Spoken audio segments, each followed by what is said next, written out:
तर सध्या नवी मुंबईत अनेक गैरप्रकार उघडकीस येत आहेत। नवी मुंबईत डान्स बार, अनधिकृत हुक्का पार्लर, बारमध्ये सर्व नियम धाब्यावर बसवण्याचे प्रकार सर्रास सुरू आहे। या सगळ्या गैरकृत्यांकडे नवी मुंबई पोलिसांचं सपशेल दुर्लक्ष होत असल्याचं समोर आलेलं असतानाच नवी मुंबईतल्या उरण आणि न्हावाशेवा पोलीस स्टेशनच्या हद्दीत रोज लाखो रुपयांचे डिझेल, पेट्रोल आणि ऑइलची चोरी टँकरमधून होतीये।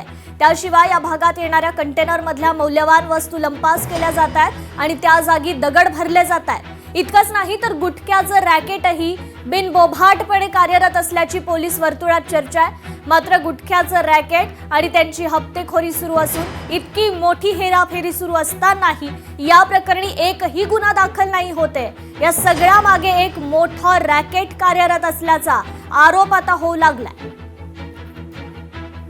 उरण परिसरामध्ये असलेल्या न्हावाशेवा बंदरातून हजारोंच्या संख्येने रोज कंटेनरद्वारे माल वाहतूक केली जाते। मात्र याच माल वाहतुकीमध्ये भ्रष्टाचार होत असल्याचा गंभीर आरोप आपल्याला केले जातात आणि अशी माहिती देखील समोर येत आहे। कुठेतरी जे मुंबईहून किंवा महाराष्ट्रातून असतील किंवा देशभरातून न्हावाशेवा बंदरामध्ये माल वाहतूक केलेले कंटेनर जात असतात आणि दुसऱ्या देशांतर्गत हे माल घेऊन जात असतात। मात्र एक टोळी ही सक्रिय झाली आणि त्याच अंतर्गतातून कुठेतरी ती टोळी या कंटेनरमधून माल काढली जाते। आपण सध्या न्हावाशेवा परिसरामध्ये आहे। आपण पाहू शकतो की या परिसरामध्ये हजारोंच्या संख्येने रोज कंटेनर असतील ते माल घेऊन बंदरा परिसरामध्ये येत असतात आणि बंदरातून कुठेतरी हा माल दुसऱ्या देशामध्ये घेऊन जात असतात। मात्र याच कंटेनरमधून माल चोरीचा प्रकार हा समोर येत आहे। यामागे कुठेतरी संघटित टोळी सक्रिय असल्याचा देखील संशय आता व्यक्त केला जात आहे।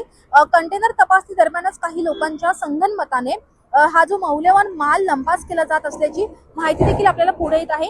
अद्यापही कोणतीही ठोस अशी कारवाई होत नाही। या संपूर्ण प्रक्रियेमागे एक मोठी टोळी असल्याचा देखील संशय हा व्यक्त केला जातो। त्यामुळे आता या सर्वच प्रकरणावर कधी कारवाई होईल हे देखील पाहणं महत्त्वाचं असेल। मात्र या संपूर्ण प्रकरणाची माहिती यामागे नेमकं कोण आहे, कोणाचं षडयंत्र आहे हे लोकशाही मराठी लवकरच तुमच्या समोर आणणार आहे।